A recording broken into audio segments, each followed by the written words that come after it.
So I want to talk to you guys about something specifically called a mother wound. And I want to talk about this for a couple of reasons. If you're a female, you may likely run into a man or a male who has a mother wound. It's called a mother wound. You may be married to one. You may start dating one. And if you have children already, you may not even realize that you are causing a mother wound. Why? Because we are all imperfect. I'm a mother, and I am sure that I caused some sort of mother wound to my son. I am, in fact, to my sons, to my boys, but especially my oldest one who I'm working with right now. I've been actively working on any type of unintentional mother wounds that I could have caused, right? This is usually very unintentional. Some mother wounds are more hurtful and more impactful to the child, to the man, and hurt deeper than what they might realize, okay? So I'm not a psychologist, I'm not a therapist or anything like that. I'm just a person who has always kind of been interested in the human experience. I'm a person that was raised with a mother who was that way and who was very good and very, very forward thinking and very open and honest with her experiences of healing and you know, having to reparent herself and her, you know, things that she went through as a child and things like that. And she was open with me about that. And I absorbed a lot of things from her, learned things from her, even if I didn't want to at the time. I'm so glad that I did, because it stayed with me through the years. And I've been able to kind of reach back to some of those memories and trainings that she did and go back and do more research, right? But it also showed me how a person can change at any time. A person can decide to change at any time, at any age, no matter what. It doesn't matter how old you are. It doesn't matter how young you are. It doesn't matter how much money you have. It doesn't matter what state you live in. It doesn't matter what car you drive, what job you have. It doesn't matter what religion you are. If you want to heal from anything and you want to grow and be better, you can just decide to do that. You can just decide to stop certain behaviors and change, pivot, heal, and grow beyond that wound, trauma, or that pattern. And if nothing else, that's what I got from my mother and my father, but specifically my mother. And I'm thankful for that. I thought other people naturally did that. I really did. I thought other people at some point just kind of naturally realized that certain behaviors and things were not serving them, and they would look into the same type of thing or whatever and get the knowledge and just change. Apparently not. But apparently, especially with men, men tend to kind of run from their feelings and run from their emotions and don't want to actually deal with things. They want to stick their head in the sand and pretend that that situation or that thing or that hurt or that pain that either they caused or they felt from somebody doesn't exist.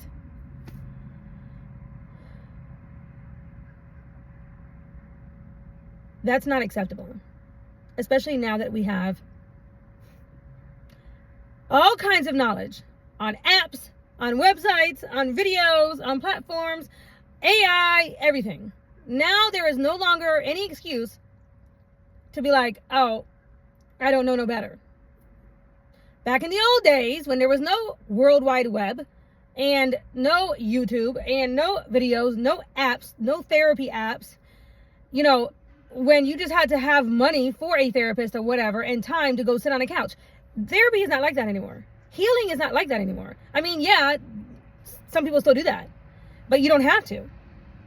And the most important thing when it comes to healing a trauma or a wounding of some sort, is number one, acknowledgement. Acknowledgement that there is one. Then deciding to change a pattern, to stop self-sabotaging behaviors, to stop any type of behaviors that either you are doing to yourself, or you are allowing somebody else to do to you, or you are doing to somebody else. Okay? And that requires humility. First, that requires humility to even think like that. Okay? To even think like that. Sorry, I just put my lipstick on, guys, so I'm about to go work. Anyway, okay, so if you have humility, humility allows you to stop and look in the mirror. It doesn't have to be forever, okay? But at different times, to check in on yourself. This is what humility does. Humility will cause you to pray, to stop, drop, and pray. Drop to your knees, pray, and look in the mirror, ask God to show you what you're doing wrong, or what is wrong, and why you keep repeating a particular pattern or a situation. Like, why does this keep happening to me? Why can I not keep a wife happy? Why have I gotten married and run off 5 different women, for example? If I'm a woman, or if you're a woman, why do I keep marrying or getting with the same type of man who wants to keep beating me up? Or why am I with someone who continues to aggravate, trigger certain things inside of me? You know, like, why am I attracted to men that are alcoholics? Or whatnot. Just patterns. Things that you are seeing that may be repeating in your life. There is something there. There is a reason for that. So if you are at least curious and a little humble, it will cause you to dig deeper as to what is causing this repeated behavior in your life. And when that happens, that is the biggest part to pivoting, to changing outcomes. It's just that right there.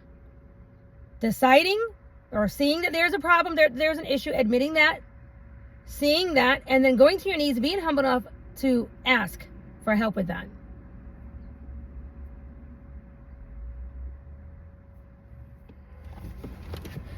Sorry guys, I had to take a phone call, do a little bit of work. Anyway, so what I was talking about was basically, if you have noticed some repeated patterns in your life, some repeated behaviors, no matter what age you are, it does not matter what age you are.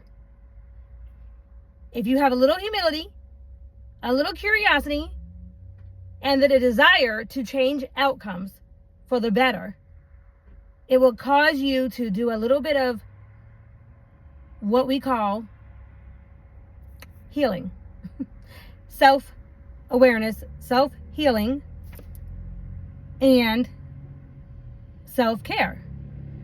Looking within, reflecting, okay, and maybe going to counseling or therapy or whatever you think you might need, and then choosing to make better decisions, choosing to change certain patterns. Okay, so now I wanted to like I said, I'm not a therapist or nothing like that. I'm just somebody who I like knowledge, and I like to learn things, and I like to share, and if it could be helpful, right? So I want you to type in on your phone, on Google, on AI, whatever, okay? Okay, type in, what is a mother wound? I'm going to read it. A mother wound refers to the emotional pain or trauma that can develop from a lack of sufficient love, support, or emotional connection from a mother figure during childhood, essentially creating a disruption in the mother parent-child bond and leaving lasting emotional scars. It's often considered a type of attachment trauma where a child's needs were not adequately met by their primary caregiver.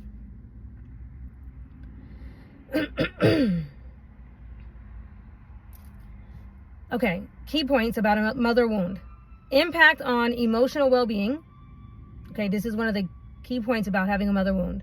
Your emotional well-being can be affected. This can manifest in various ways, including difficulty with self-esteem issues, trust issues, problems with intimacy, and struggles with emotional regulation. I want to hone in on problems with intimacy. Intimacy, I'm not talking about just sex. Most people know how to stick a penis in a vagina. Okay? That's not hard. But there is a difference when it comes to being emotionally, physically intimate and allowing a person to be intimate with you and close to you, emotionally especially, meaning allowing somebody to know some of your deepest, darkest secrets, moments, or issues, problems, whatever, because you trust the other person to care for your heart. You trust that the other person is not going to take that information and use it against you. When a person can do that and actually get intimate with somebody or allow the other person to be intimate with them and not fight against that intimacy. Let me give you an example. Well, even in just physically speaking, let's just say two people may physically be having intimate relations or having physical relations. But then one person wants to not actually do the act, but just cuddle, hug, or kiss them softly, just being intimate, holding hands or whatever, right? Being loving and just soft, okay? Being intimate and close and not feeling like they're being choked or like they're being suffocated. The person is trying to control them, or they feel uncomfortable because the person is just being nice basically for no reason. In their mind, they're thinking that. Or they're wondering, when is this going to stop? They start, it's like this is not normal for them. They can't do it. It's like they got to get up and go to work or they got to get out of that situation. It's like, what's happening here? They don't know. They don't like it. There are men like that. There are men that like that it's like literally like, it's almost like they react like you're about to hurt them when you're trying to be just intimate.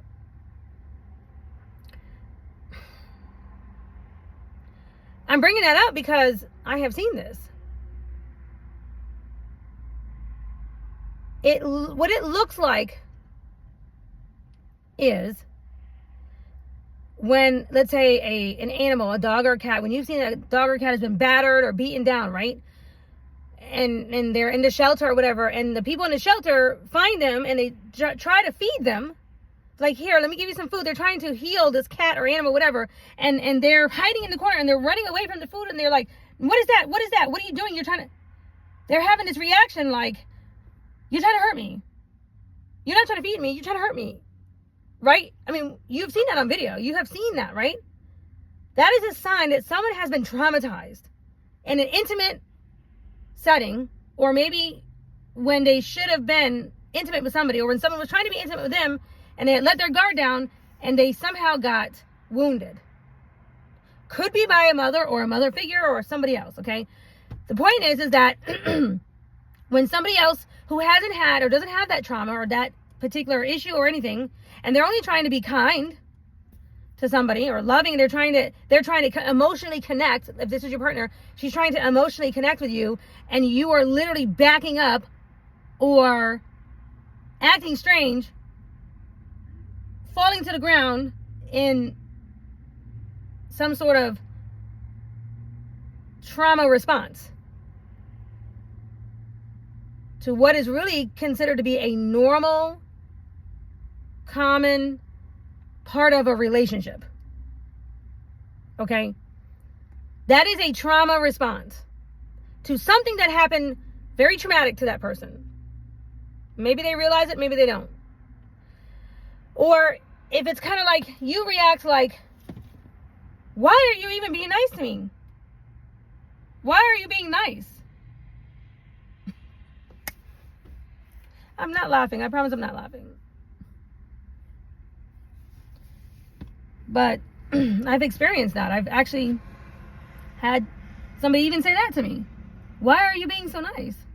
It's like they just didn't ever experience that, and they didn't know what to think. They didn't know what to think. And he continued to think that I was fake. He continued to think that I was a fake person because he never experienced that at all. That is a person who has been traumatized in some sort of way. He's been traumatized in some sort of way, usually by a mother. But anyway, let me continue reading. Okay? Causes of a mother wound. This could stem from situations like a mother emotionally unavailable, neglected, criticism, rejection, or inconsistent parenting. That can come from, when it says inconsistent parenting, one day they're up high, one day they're down low. One day they're like, hey, come, happy to see you come home from school. And the next time you come home from school and they're like, what do you want? Leave me alone. Get out of here. Or maybe a mother cursing you out. I have seen this with my own eyes. Parents cursing their own children out. Using curse words. Throwing curse words with negative vibrations over their young children under 10 years old. I have seen this with my own eyes. And I have heard about this from men that I have dated, who told me, as a matter of fact, like it was no big deal, that not only did their mother curse them out, but their grandmother did too.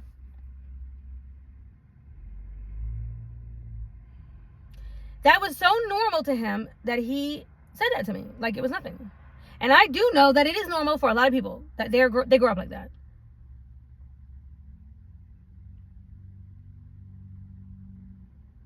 To be honest, that's shameful.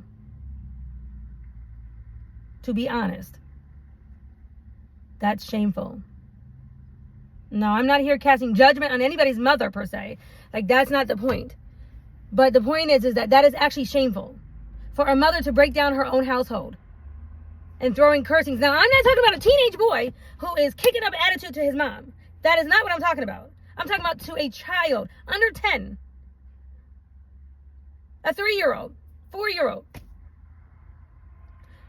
beckoning his mother for love. Who else is he going to go to? Like, nurturing, love, thinking he can go to his mom, her parental figure, for some commendation, some love, some edifying, some building up. And instead he gets cursings. Why is the mother doing that? Because that's what was done to them. And they're taught that this makes you stronger. This will make you stronger.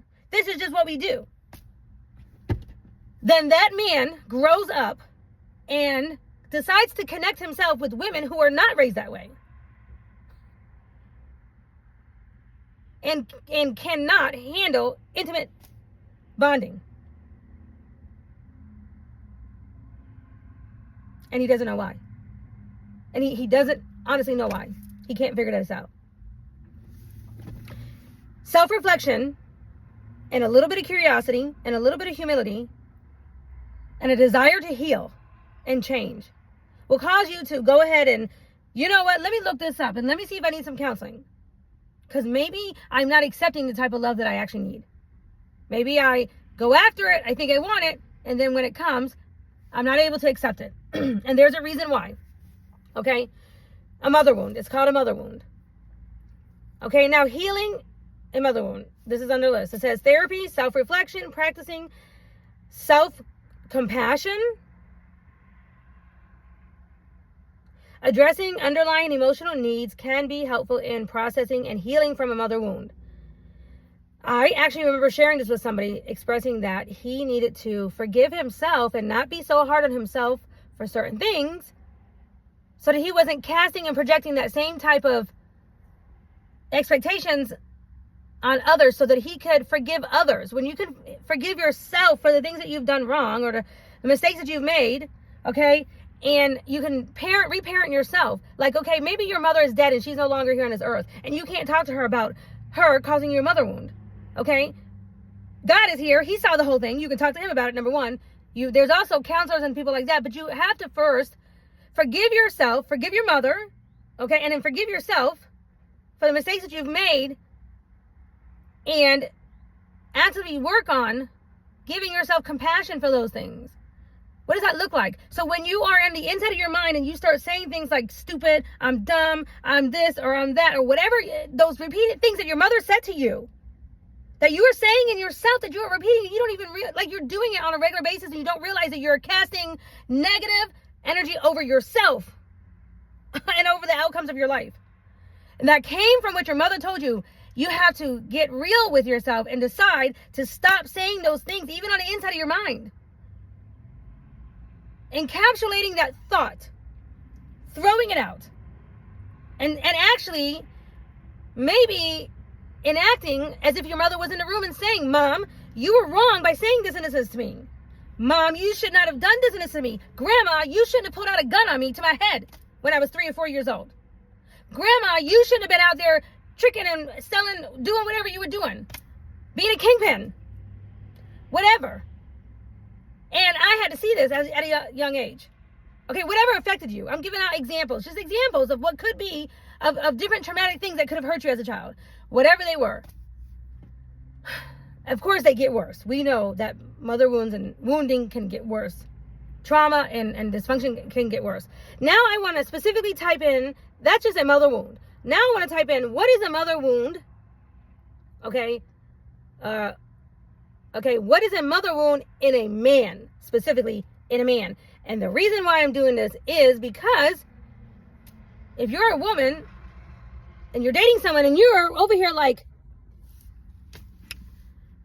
something is wrong with this man. This man that I'm talking to, he is not able to get emotionally intimate with me, or something is not right, or, you know, it seems like there might be some trauma there. Or so that you can identify when a man specifically has a mother wound, because this is going to directly affect the relationship that he has with you as a woman. This is why this is important. Because obviously females, we can have mother wounds from our mother too, right? And that's in general what I was talking about earlier. Now I'm going to specifically read this so that you can identify quickly in whoever you're dating. Because it is common.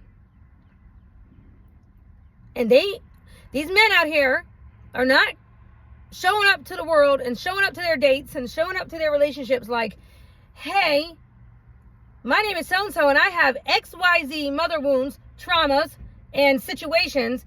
And when I get triggered, I turn into this narcissistic monster of a person who you're not going to want to deal with, who's going to then turn around and try to throw and cast the same wounding onto you.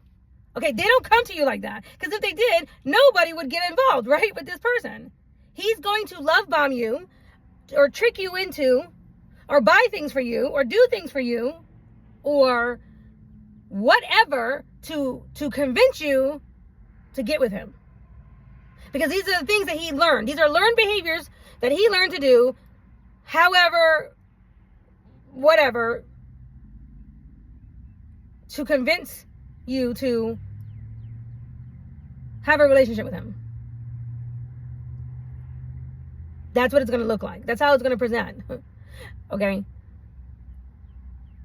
So let's talk about what that root issue is.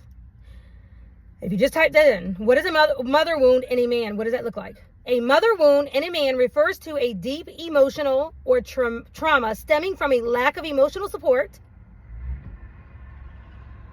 a lack of validation, or lack of nurturing from his mother during his childhood, often leading to issues with self-esteem, relationship difficulties, and struggles with emotional expression in adulthood. Essentially, it's a psychological scar, meaning you can't see the scar on the outside, but it is a psychological, a mental one, resulting from a problematic mother-son dynamic that can significantly impact a man's life. So let's talk about it. A deep emotional pain or trauma stemming from a lack of emotional support or validation. Hey mom, look at this coloring book. Look at this page I just colored out of this coloring book. I'm 3 years old. Do you like it? Do you like what I did? I don't have time for you, son, right now. Get out of my face with that. Or, look at you. I love that. Good job. I love the colors you chose. Oh my gosh, look at how you outlined. You are so good at that. You are very creative. Good job, son. High five. Or, get the out of my life. Get out of my face. Get out of my space. I don't have time for you right now. I'm over here trying to shoot up. I'm over here trying to crush up some pills. I'm trying to sell some pills. I'm trying to sell some drugs. Or, he might accidentally walk into a room and they want to pull out guns on this little boy. It happens, okay? It absolutely happens. I've heard about these situations. It happens. These are not situations that I'm making up. These are things that I've actually heard from other men who have actually shared with me, experiences that they've had. Other men. And I'm traumatized just listening to what they experience under 10. Okay? And to be honest with you, it makes me angry. It makes me angry that anybody would do that to their children. That anybody would purposely or that anybody would treat their little boy like that.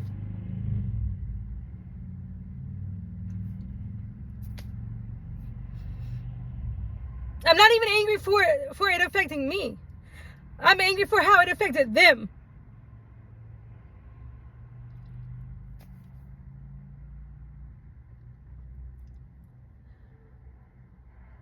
Much less than most of these boys that I'm talking about, these men that I'm talking about, did not get nursing from their mother, did not get nursed. Now, there's trauma and things that happen. Sometimes a mother does, and it's very unconscious, and you will most likely or most of the time get some sort of loving. Okay? And you feel loved. You do feel loved from your mother most of the time, but then there'll be times where it was a little bit inconsistent. And those incidences, depending on how you held on to them and how you dealt with them, may not affect you so deeply, right? But something as simple as just nursing your child, just creating a bond and nursing with your child can create a beautiful bond, trust and love. And a lot of times men didn't get that for whatever reason. Not even the holding or with a bottle. They didn't get rocked. They didn't get rocked. Rocking is a real psychological thing that I did research. I read this. I literally read this, that babies must be rocked, and if they're not rocked as a child, that they will grow up needing to be rocked even more. Like that they will actually, this is why when you see people go into fetal position and they're in some sort of traumatic manic state, they're having a break with reality, you will see those people rock. Because your body will naturally self-soothe itself by rocking. This is actually why rocking chairs is top of the list to get while you are going through something traumatic. Or when you are going through something traumatic. You can get a rocking chair. It will help you. So, if your mother was not nurturing and loving to you, if she was constantly cursing you out, or you never knew what you were going to get, it was always a mystery. You didn't know if your mother was happy or not happy.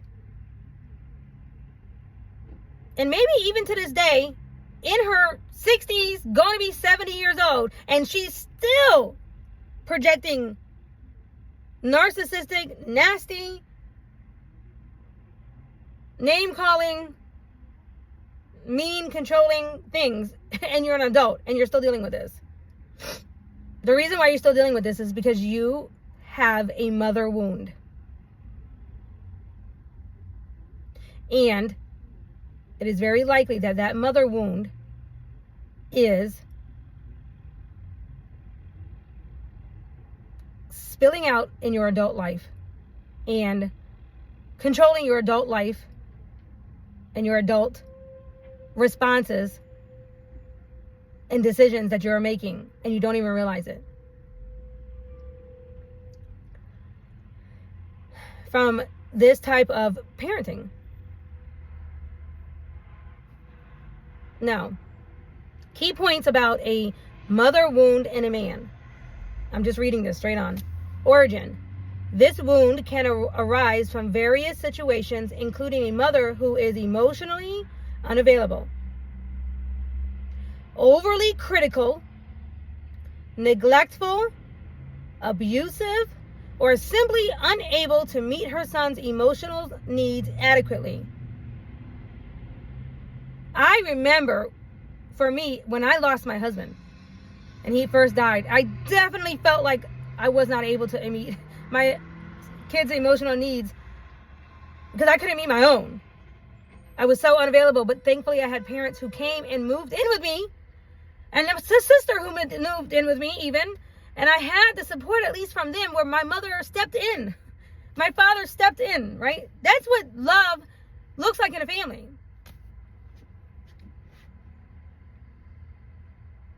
When things just happen and you're not able to be there, right? Things just happen.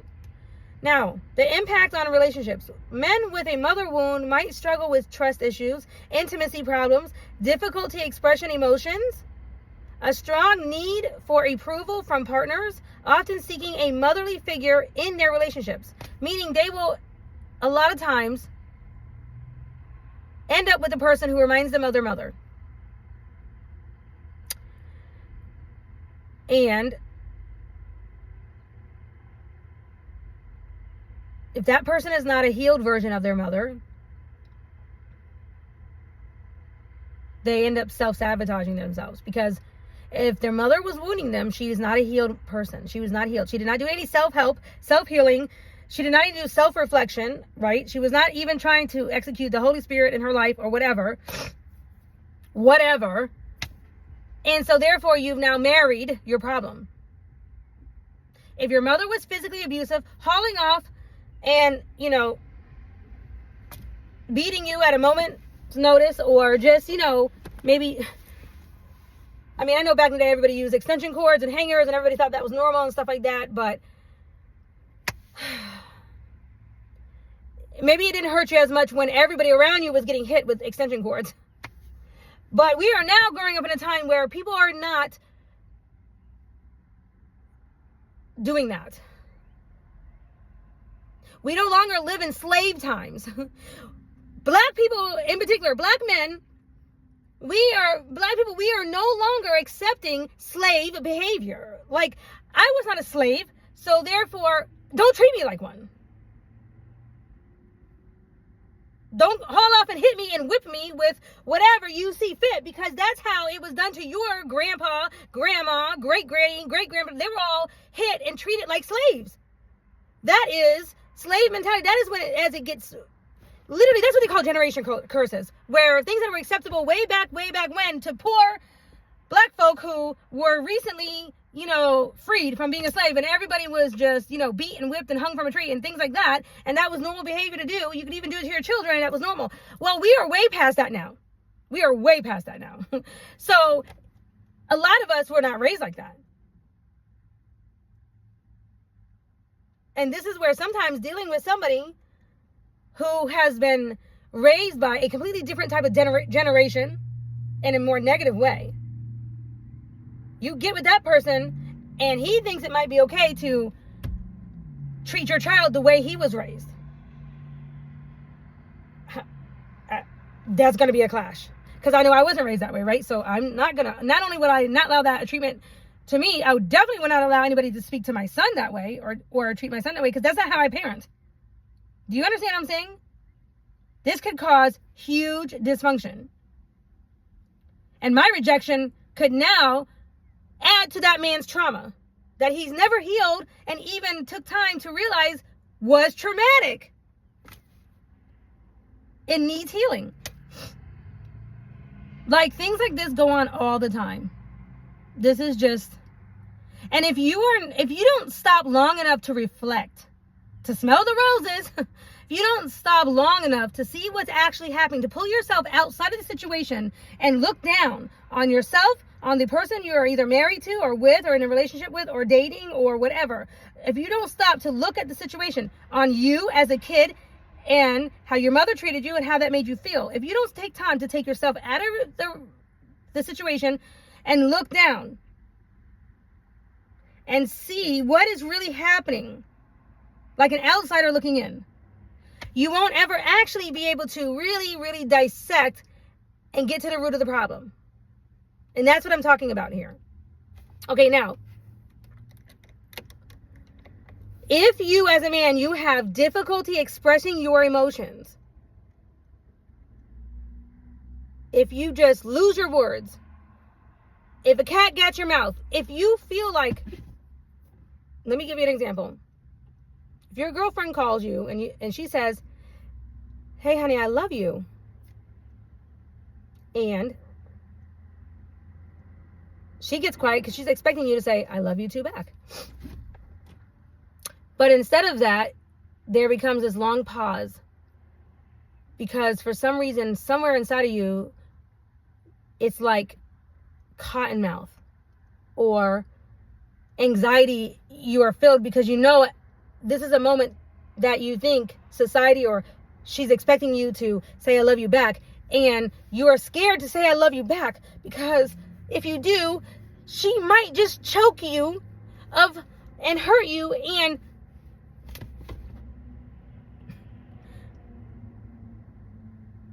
or it could look like this, "I love you," and or whatever, and it's time for you to have an expression to be able to emotionally express yourself.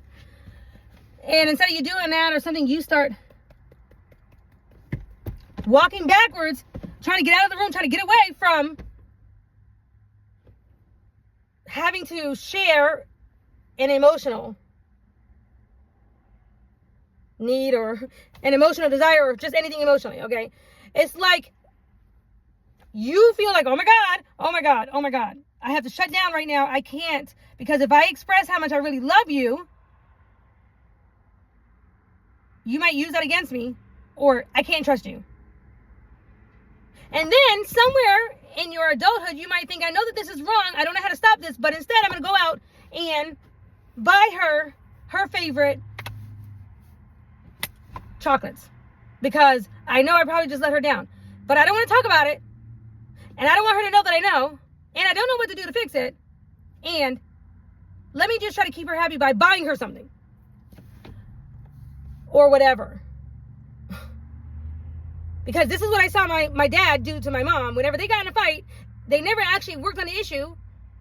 They just stopped talking to each other for maybe a day or two or whatever. And then he came home with flowers and chocolates or whatever. And they swept the issues under the rug and everything was fine. And this is how we handled our family situations.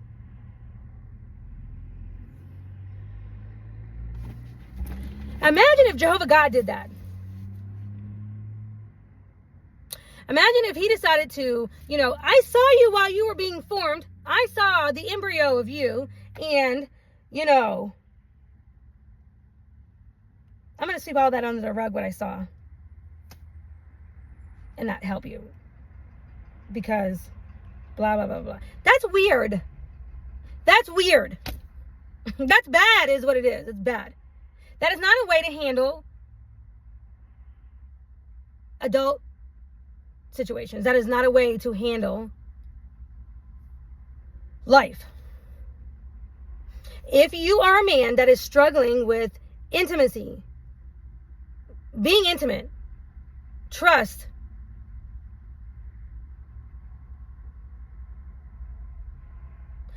and you have a strong need for approval, though, from your partners, from your female partners, you have a strong need for approval.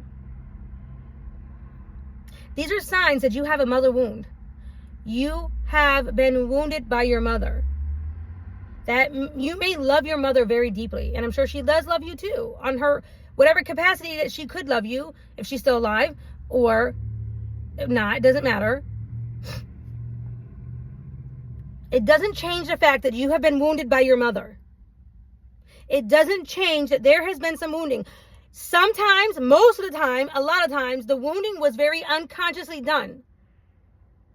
This is where forgiveness, true forgiveness, comes in. And I mean, you can't just say, I forgive my mom and it's fine, it's okay, we're just saying, that's sweeping it under the rug. When you don't actually particularly take those particular, all the times that you can think of in your mind that you were wounded, whatever times that come up, I don't care if it's a long book, a long list, it doesn't matter, but each one of those times, what you actually have to do, part of your self-help, is each one of those times, whether you do it on video, like whether you're a writer or if you're more like me, I'm more of a audio person and I like to speak, right? You're every one of those times, let's just say you were wounded, you got hurt by something, by your mother when you were 5 years old. And you remember it because it created a memory, a sad memory. It created a time and it made you feel a type of way. You have to actually go back to that situation in your mind. This is what you actually have to do. You have to go back to that time, particular time. Like I said, if you have 50 of these times or whatever, try, whatever times that you remember the most, right? Put yourself back in that situation and how old you were.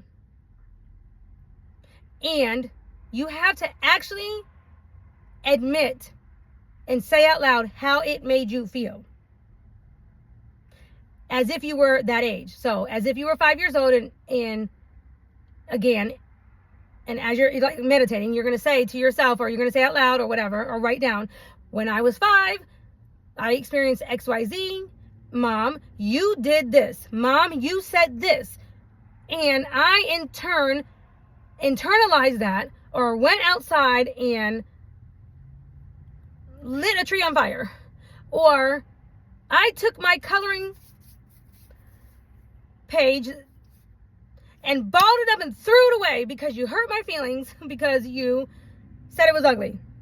Whatever the case, right? But you have to say out loud how much that hurt you, that particular incident. And you have to talk to him. I'm talking, as if this is the boy.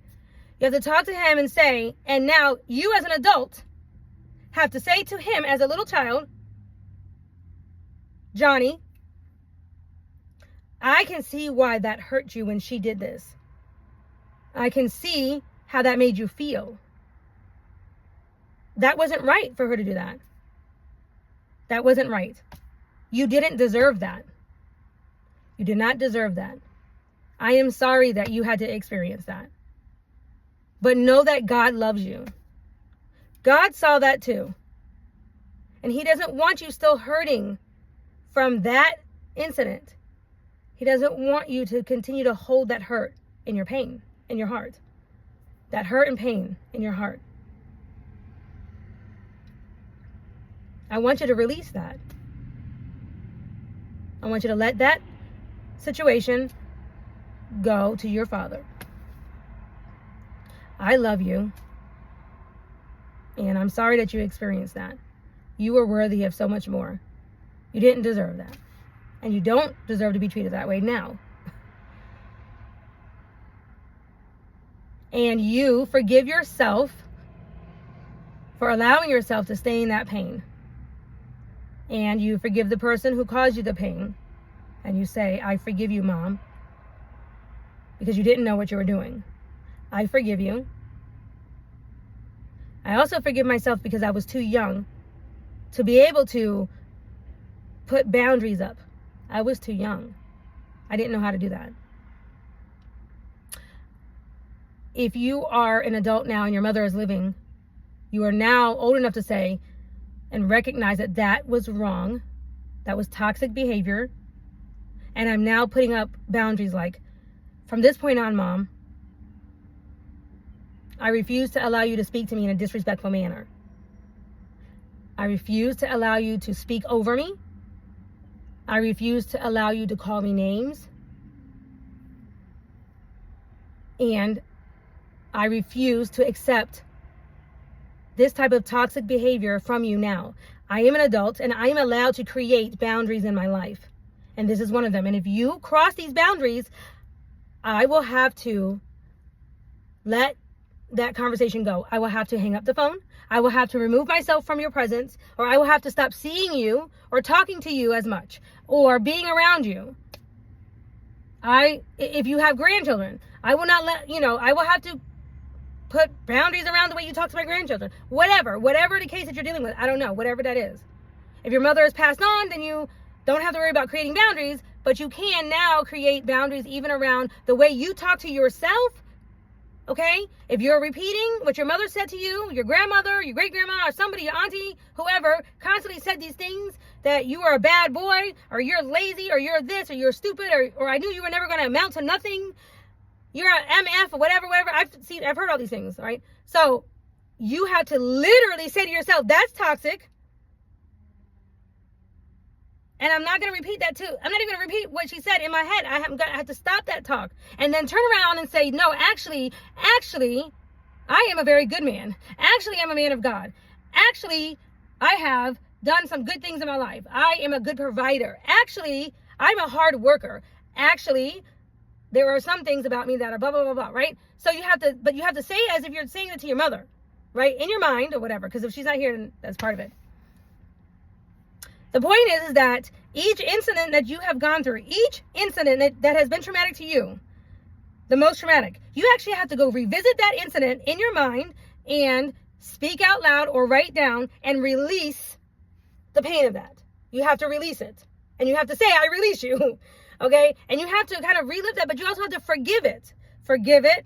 And any other time that hurt and pain comes up, say to yourself again, that was an unfair situation that I dealt with. I had a very unfair situation.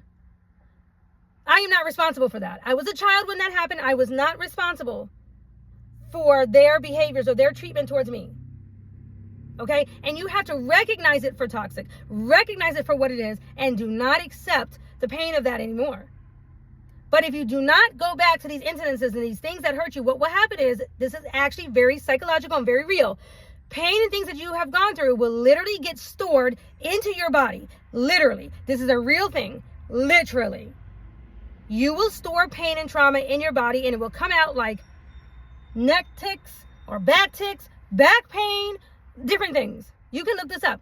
And then there is something called EFT tapping therapy, which will help to release different traumas and stuff as you're working them out. Or maybe as you're even, let's say, reliving and talking to your mother and saying, Mom, I didn't like when you did this to me. You can tap that out. It's a real thing. It's called EFT. Okay? EFT. Tapping therapy. You can look that up. I promise you. It's a real thing. There's a reason why you feel so good when you get massaged. When you go and get a massage and you get deep tissue massage, there's a reason why you feel good. Because you're releasing toxins, but you're also releasing trauma. You are helping to release trauma. That is a part of self-care. That is a part of self-care. That you feel worthy. Yes, you know what? I can go and get this massage. Yes, I can go to the gym. Yes, I can go and do this and do that. I can take care of myself. And this is part of my self-care to help release some of this trauma that I've been through. Or some of this pain that I have stored up on the inside. Okay? This is a real thing. Anyway. Now let's see. It says, emotional symptoms. Low self-esteem, feeling of inadequacy. I'm not good enough. Mom said I wasn't good enough, so I'm not good enough. Difficulty, self-soothing. Taking care of yourself, self-soothing. Anxiety, having a lot of anxiety is worrying about the future. Sadness, true sadness is usually thinking about the past. Anxiety is usually thinking about things in the future, decisions that you have to make, or, decisions with jobs or anything that's in the future coming up, a test or something, and you're having anxiety. It is a future event. Like, I was actually discussing this with my son not too long ago, that he was having anxiety and a fear over something that hadn't even happened yet. It didn't even happen. It hasn't happened yet. It may not ever happen. And he was having anxiety about it. That there was no need to conjure up anxiety and fear on the inside for something that actually hasn't even happened, or you're not even sure if it may or if it will happen. Don't worry about things that have not happened yet. This is, for example, what if I go talk to this girl, and she turns me down and says, no, I want to ask her out to the date, or to the dance. And you go through 3 weeks of going around in your head of anxiety because you know you need to talk to that girl, or you want to talk to her, and you're just so afraid of what she's going to say. Well, you're literally living in fear this whole 3 weeks or 2 weeks or however long you know you need to talk to that girl, and afraid of what she might say, right? That is anxiety for the future, a future event. You don't know what she might say. She might say yes or no. What you do know is if you never ask her, it's going to be a no. You won't ever get it. You won't even get the opportunity. Okay? So you might as well release that anxiety and that fear. And instead of taking the energy of staying in your head and doing all this anxiety, it's better to just go ahead and just do it. Just go ahead and just do it. Because now you can at least release that thought. And no, you tried. But see, if your mother created anxiety, if you got anxiety like this too much, it's because you never got validated as a child from your mother. Your mother never said, good job. You make good decisions. I'm proud of you. You did good. Good job, son. I'm going to go and tell everybody about how proud I am of you.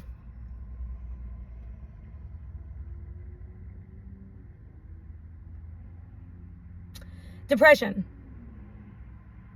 and a persistent longing for maternal love can be associated with a mother wound.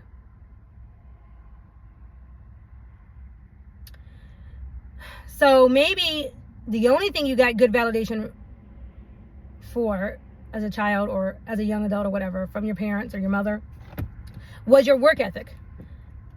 Maybe the only thing she said, good job, son, was because you would go to work and pay some bills. Maybe you paid her bills. Maybe your mother makes you pay her bills. Maybe she did that as a teenager, as a young adult. Maybe she did it also going into your adulthood. I know men that this has happened to. I know several men, not just one or two.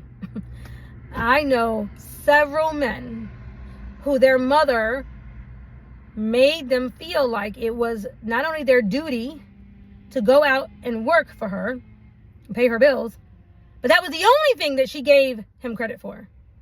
Now, the Bible does talk about taking care of your aging parents when they can't no longer take care of themselves. That's not what I'm talking about, because we absolutely have that as part of our worship to God. But I'm talking about specifically either as a child and you have adult parents and you're still even underage and she is sending you out into the world to go get a job to go pay her bills because her or her father or your father or her husband or somebody cannot do it between the two of them. So they put that adult responsibility onto a child. Any type of adult responsibility that you put onto a child who is not an adult or not ready for that responsibility is a form of mother wounding. It creates a mother wound. So let me give you another example. Mom says, mom is crying or upset about something. I'm gonna give you an example of me. I'm crying about daddy dying. Dad died and I'm crying and I'm upset. And I'm laid out on the bed, strung out, whatever, upset, hurt. I can't cook dinner. I can't do anything. I'm just laying here, depressed. And instead of picking up the phone and trying to get help from anybody else or from a therapist or from somebody else, I call my teenage son into the room to come and comfort me and take care of me, rub my back for me, and rub my feet or whatever. I knew of a man who had to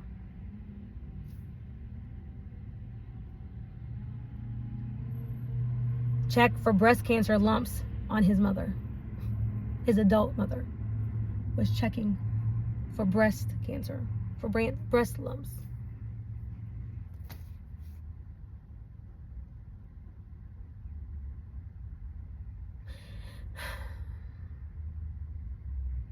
That's not normal. That's not normal. I'm sorry, that's not normal. And when I now try to make my son, my teenage son or my young son or whatever, comfort his adult mother, and where he is taking care of my needs instead of me nurturing him, okay, that is a mother wound. And you're creating a pattern, and you're creating an issue for that child to where he is now going to go out and look for other women who also have that same type of energy about them, where they're going to have to only, try to do things for them, trying to get the approval constantly of other demanding mothers or women, okay? It affects you. No person, no child who is not mature and not ready for whatever it is, whatever the responsibility is, if you're giving him an adult responsibility, duty, and they're not ready for that, it will create a wounding effect or an issue, even a slight disability, emotional disability. Okay, now it says manifestation in behavior. Some men with a mother wound may exhibit behaviors like people pleasing. That's what I'm talking about. This is part of the wounding. Now you are going to the world people pleasing, trying to get validation from everybody because you never got it from the one person who you needed it the most, which was your mother. Okay, I'm reading this, literally reading this. See that?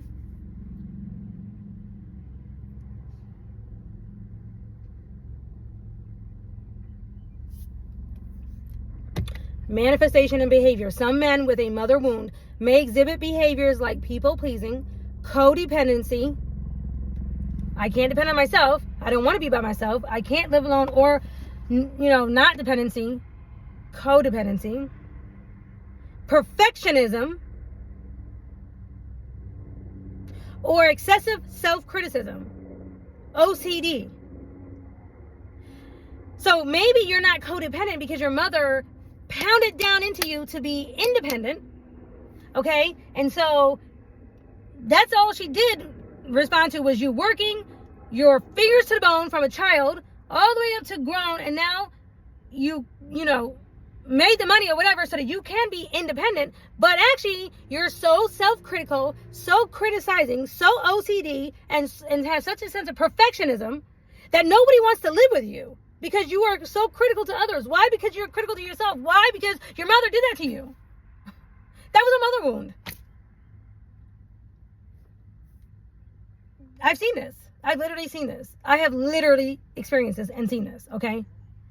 I've also seen where a mother will do certain things, say certain things, and it's almost like chopping the legs off of her son in a way so that he has to stay at home living with her, or so that he has to be codependent on her. He doesn't want her to, she doesn't want him to go and be a productive adult in society.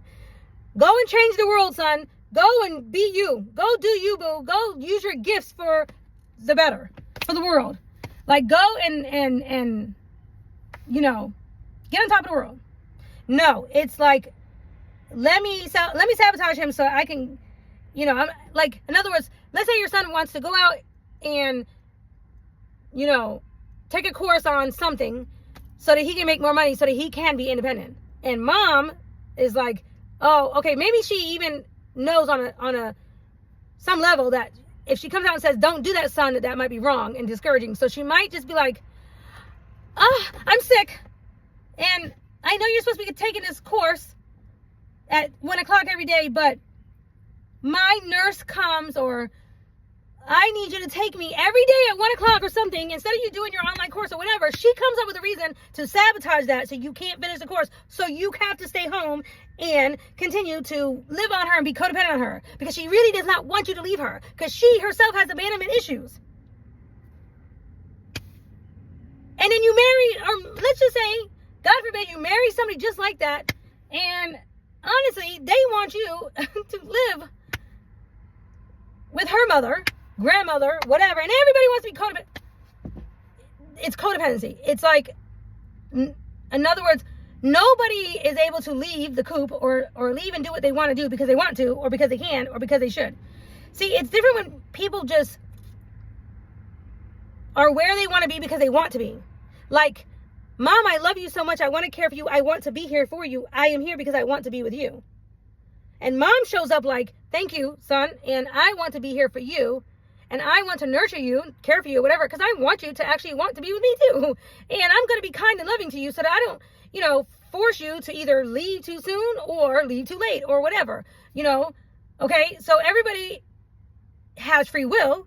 And I'm not going to step on your free will in any way, either secretly or openly.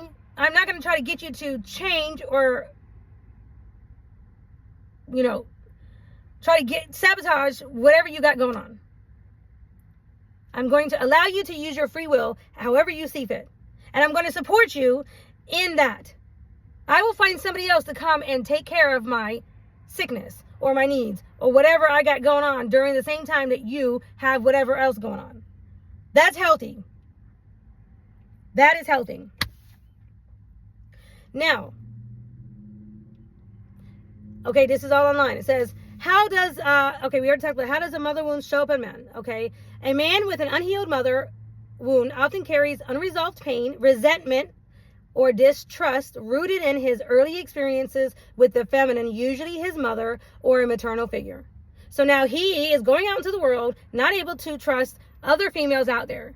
Now, he may not even know that this is going on. And so this person may be like, God, I've had so many issues. I am praying to you to please send me XYZ kind of woman because I need her. And God, knowing that how he made the man, he's like, yeah, you do need a wife because even Adam, who was perfect, needed a woman. So yeah, God's like, yeah, I'm about to do that for you because, that's why there's more women on earth than there are men. Because Job said, I want to make sure that all these men have enough women.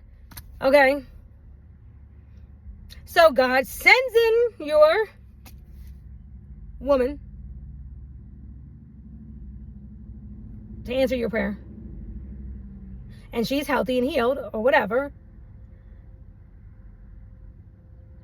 And if you are healed, you'll recognize that as love. You will recognize her as love. If you are unhealed, you will run her away. Literally, by the way you treat her. You will run her away because you will not be able to accept the love the kind of love, healed love that she gives to you. Or you will ghost her or drop her, leave because you are so uncomfortable with the type of love she gives you that you won't be able to handle it because you're not healed yourself. You can't trust it. You don't trust her. This is not normal, or this is, whatever, all these things that are going on, how it shows up, and you will run away from real love. And in fact, you may even go run towards a woman who reminds you of your mother, or maybe who your mother has set you up with, because they both share the same dysfunctional, toxic nature, and this is normal to everybody in the family. And so therefore, you'll listen and go. And when you go back over there to that other woman or whatever, because you've ghosted the one that God sent you, you are now coming back with, a busted lip, being beat down, bruises, being hit, being screamed at hard, being emotionally abused, physically abused, being treated wrong, disrespected in every way, shape, or form, disrespected, not treated like a man, not given the type of real, true love that comes from God. Not really being encouraged to do your own thing or to grow spiritually or emotionally, whatever, financially. Okay, none of that. You are encouraged to actually perpetuate all the dysfunction and toxic things that you were taught and everybody in your household and everybody around you did. They want you to stay in that toxic cesspool where we all validate each other in our garbage.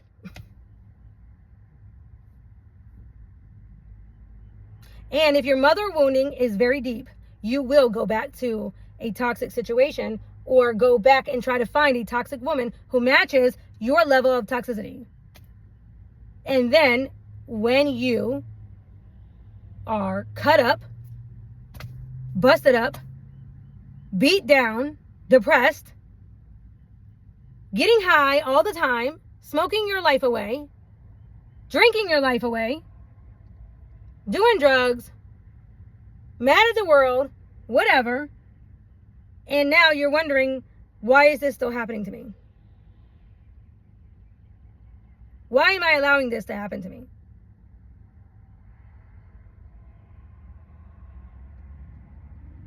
This is where it stems from. This is how things like this happen. And now you are looking back, thinking and regretting letting the love of your life walk away or leave, go or whatever, and choosing a toxic version of your mother.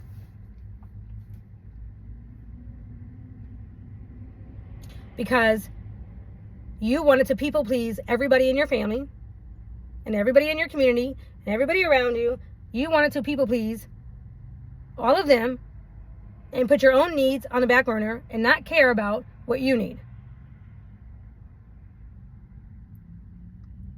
And your needs are now covered up and shoved down by smoking weed 3, 4, 5 times a day. And your mother and other people are perpetuating problem, calling you lazy or a bum or whatever. And it becomes this cycle of dysfunction, a never-ending cycle of dysfunction. Now, I'm going to read these other things on here. It says, how does an absent mother affect a man? An absent mother can impact a man's development in many ways, including attachment issues, low self-esteem, and trust issues. Insecure attachment. Men who have emotionally absent mothers may have a difficulty forming close relationships. Emotionally absent, meaning there is a difference. Let me show you what this looks like. Maybe you have a mother, if she was emotionally there for you when you came home from school, for example, and you walk through the door, an emotionally present mother will say, hey, son, how are you? Welcome him home. Give him a hug. Hey, how are you? How was school? Tell me about your day. I want to hear about it. What do you have? Schoolwork? Or what test do you have? Or, what happened today? And sit and listen to you. And interact. An emotionally not present mother will respond this way to the same activity. Your son comes home from school, and either she's in the room, not even acknowledging that you come home. She's at work and she's gone, and she's not even calling to see if you're okay, if there's anything needed or whatever. She ignores you when hey, Mom, I want to tell you about school. Mom, I want to tell you about this. And hold on. Maybe she's not even mean about it. Maybe she's just working. Hold on. I'm on the phone. Hold on. I'm doing this. I'm doing that. I'm working. I'm this. I'm that. I've been guilty of that sometimes. Okay. But it is literally like I catch myself and be like, okay, I'm going to talk to you in a minute. Not right now. I can't do it right now. I literally have to focus on work. But a mom who tries to be emotionally present will try at certain times like that of the day especially when kids are coming home from school and they want to emotionally connect or interact in that moment. There's a beckon for her, for nurturing, for love, for this connection. Okay, when they're real little, it's, hey, the kids are home, let me give you some milk and cookies, let me give you a snack. Hey, baby, let me give you some loving. And you want to rough them up and just kind of, okay, that's when they're real little, right? That's loving and nurturing. They know, it's like, they can tell you missed them. Their mommy missed them while you were gone at school, because for them, they were at school and a whole day, this whole world went by, and they want to come home now and share their world with you. And you, as a mom, have the ability to either shut them down or welcome it. That is the difference between an emotionally present mother and an emotionally not present mother. Okay? Now, it says attachment issues. So this is what comes up. This is what will come up. These low self-esteem, trust issues, attachment issues. They're insecurely attached or they're avoidantly attached. Men may develop this type of insecure attachment if their mother ignored them or treated them harshly. Now they are avoidantly attached. They're attached to somebody, but they avoid them. It's like, I love you, we're married, but I'm going to avoid you. Codependency. Men may develop unhealthy attachment styles if they don't have consistent parental figure model to model healthy behaviors. And it says codependency. It says low self-esteem issues, low self-worth. Men may internalize the lack of maternal presence and develop a low self-esteem. Inadequacy and sadness. Okay, that's another thing on the list. Men may struggle with feelings of inadequacy or sadness, which can manifest in anger. Trust issues. Difficulty trusting others. Men may struggle to trust others, even with reassurance. So even if the person that they are with or whatever is trying to reassure them, like, hey, I love you. I'm not going anywhere. I'm here for you. But my mom says that you're not good enough for me. Or my mom says that I'm not good enough for you. And your woman or your person, your girlfriend or wife or whatever, she's like, but honey, I don't care what your mom says. I'm here for you. I'm trying to reassure you. And he still can't deal with. The reassurance is still not enough. He needs more. Like, it's not enough. Overly dependent on women. Men may become overly dependent on women for support. Okay, and so, then it says relationship challenges. Challenges in romantic relationships. Men may have challenges in romantic relationships due to trust issues and other patterns. Challenges in friendships. Men may have challenges in friendships due to trust issues and other patterns. So, it just really depends on, it's kind of repeating itself here now, but the point is that if you were abused as a child in any way, emotionally, mentally, psychologically, physically, if you were abused by another man, maybe your mother knew and didn't want to address the issue that you were being abused by another man. Maybe it was your stepfather or something like that. And she knew about it and she decided to stick her head in the sand. That's wrong. That's wrong. And it's time to reparent yourself. Believe me when I say, everybody at some point in their life takes a step back to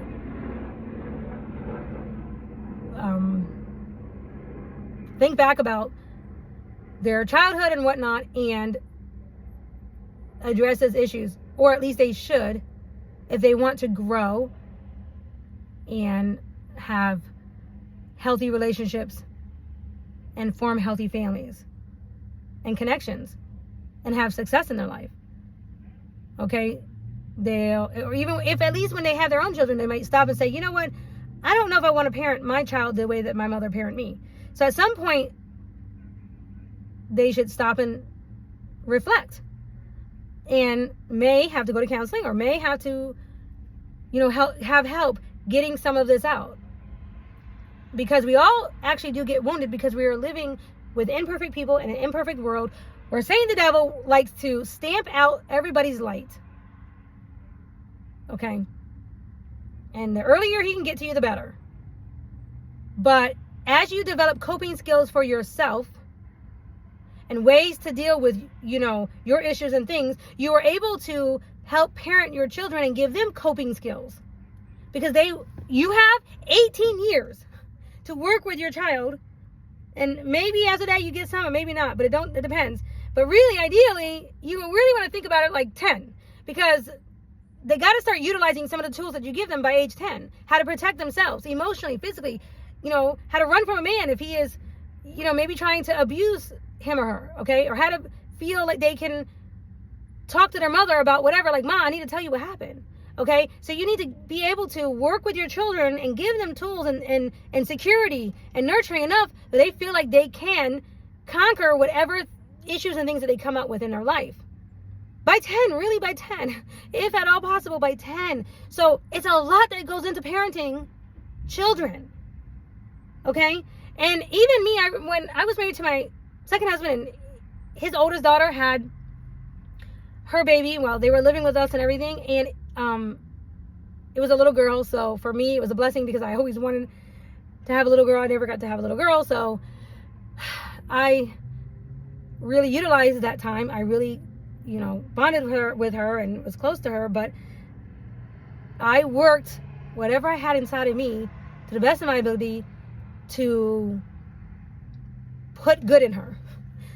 whatever I had, whatever I could. She was technically a step grandbaby because she has both her grandparents and all of that, and I don't like to take anybody's shine, especially grandparents. They are crazy about the grandchildren, right? So, but I did whatever I could for her to show her love, to give her confidence, to give her self-esteem, because I wanted that for her, right? Because I knew this, because I was older now, even older than I was back even when I had my kids. So it was like, she was looking, I know I was a maternal figure for her at this young age at that point. And I knew that I could either edify her and build her up and give her some tools, or the opposite. So I was very consciously aware of that. Okay, but I am a healed version, or, you know, progressively healed. You know, everybody's always healing. You're never all the way healed. We all are on a healing journey, but I am healed enough to want to spread my healing tools onto the little ones that I am bestowed upon.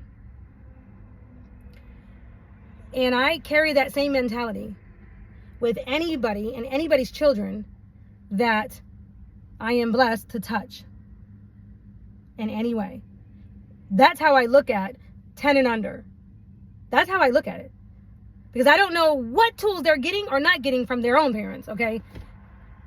I'm talking about like if I meet a stranger or whatever. I'm talking about so much so even when I am in the store and I see a mother speak or curse over her child or something, I will follow them, and not in a crazy stalker kind of way, but throughout the store or whatever. And as soon as mom turns her back to go grab something or whatever, and especially if it's like a little child, to go over and walk by and just, you know, like I'm shopping, and just say to that child, "You are so pretty. You are so pretty. Look at you. Look at your little pigtails. You're so cute. Look at whatever I can say that is positive." I purposely will go over and speak the opposite of what I saw. And God knows this to be true, because I don't like it. I don't like it. It's wrong. I hate it. Because people don't know sometimes how much you're really hurting your child. And sometimes I just will pray. They don't even know. I pray secret prayers all the time for people that I don't even know, they're strangers, but I'm looking right at them and I'm seeing something. And I am literally saying, you know what, God, help whatever I just said or whatever. Let that counteract that nasty thing that I just heard the mom say or whatever. Let them hold on to what I just said to them as a form of counterbalance to whatever they're getting. Give her this memory for the rest of her life that she is special, that somebody just told her that she was special.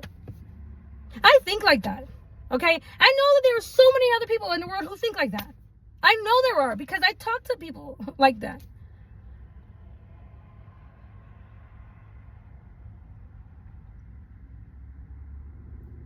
It hurts me when I see other people who have been so traumatized, right? Sometimes I am collateral damage from the hurt that they have been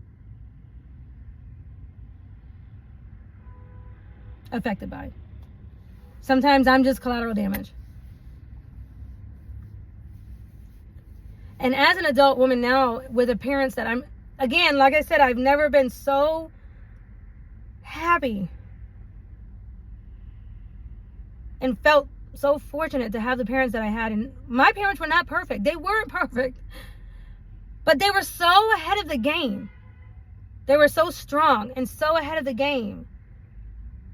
So full of spirit, Holy Spirit, and valuable. And they were just so valuable to me. And I am continued to shown throughout my life how many tools I've used in my toolbox that have come from my parents.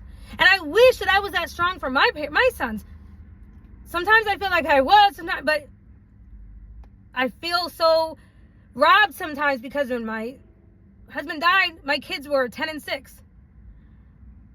And I feel so robbed because my pain and the grief that took over was so hard for me to stay checked in.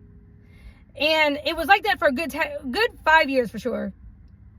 But it started to dissipate after the 5th year, you know, but it affected my life.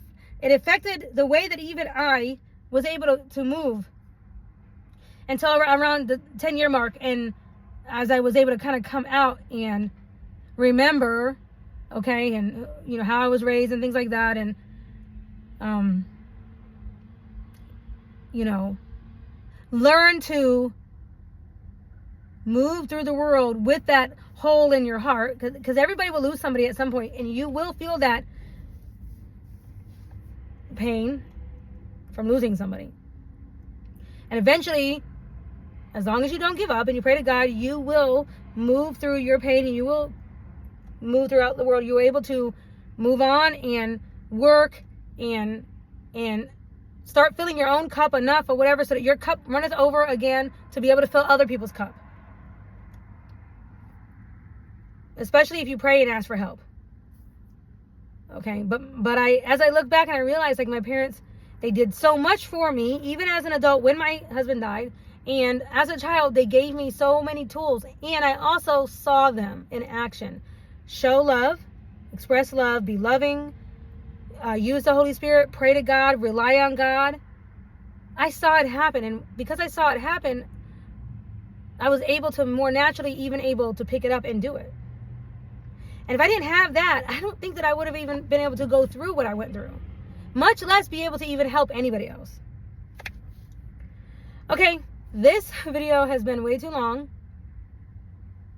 Nonetheless, this needs to get talked about. So if you are a man and you have a mother wound, I'm going to continue to encourage you on this channel, and I'm going to encourage you and your girlfriends out there, whatever, to share this video with you. Because sometimes it takes hearing it either from a stranger or maybe just somebody that you might think is pretty enough where you want to look at her eyes. You want to just look at this. You want to just hear this woman talk. So if you want to hear me talk or whatever, right, you might as well be learning something.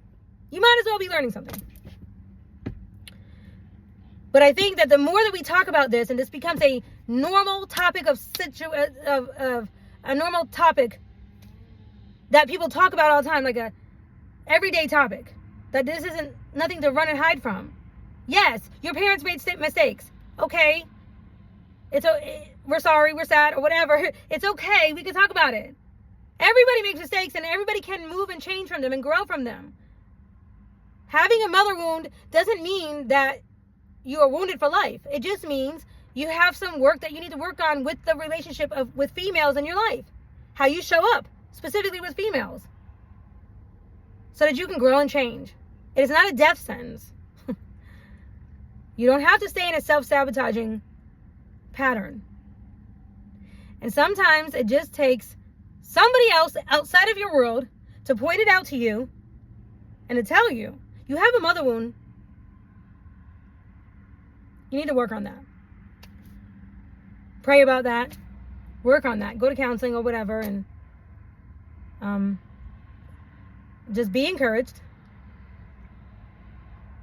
And you can change. And things can get much better. And you can heal that mother wound.